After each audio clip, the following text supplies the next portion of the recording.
And now, we go to our man Fernando Suarez for a look on this Veterans Day at one of the hardest guard posts in the nation.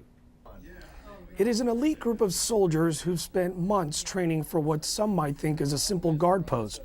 But in the 51-year history of guarding the tomb of the unknown soldiers, less than 570 have earned tomb badges, and only a few hundred actually earned the right to stand watch. Despite the obvious battle with the elements, it's what takes place behind the scenes that makes this such an exclusive brotherhood. The U.S. Army has given us rare access into the daily lives of a tomb sentinel. This underground facility is located just feet away from the very tombs they help protect, an area that is not open to the public and seldom allows media access. This is where the guards are at when they're not outside. Exactly. Sergeant Benton Timms is one of 9 ranking officers in charge of changing out the guards.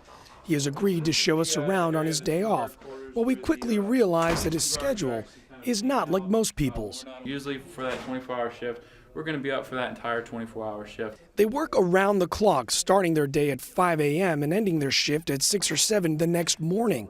They get one day off in between shift, which sounds manageable, but it's the prep work before the next shift that consumes most of their free time.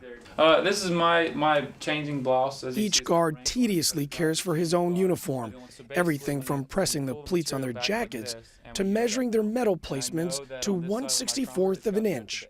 When I come into work that next work day, I come in here and the first thing I do is I take this blouse out, I hang it up on my locker, and I check everything again. Because maybe overnight, the material might have sagged a little bit and something might be off just slightly. And so we'll go back and we'll recheck again and again. Tim says the entire process to prepare their uniform, from pressing and steaming to measuring the medals, can take as long as 12 hours for a rookie and about 4 to 8 hours for more experienced soldiers.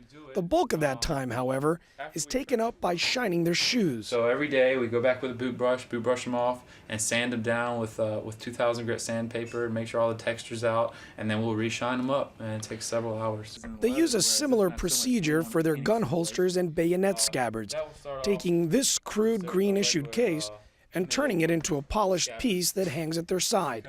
All of the medal and badges are polished by hand. You can sit in here for hours and hours and hours on end and still not be to where it needs to be. Only about 1 in 10 trainees completes the program, making earning the Tomb Guard badge the most difficult badge to obtain in the military. Once enrolled, most serve an average of 1.5 years before the demanding post and the grueling schedule become too much. Working 24-hour shifts is not for everybody.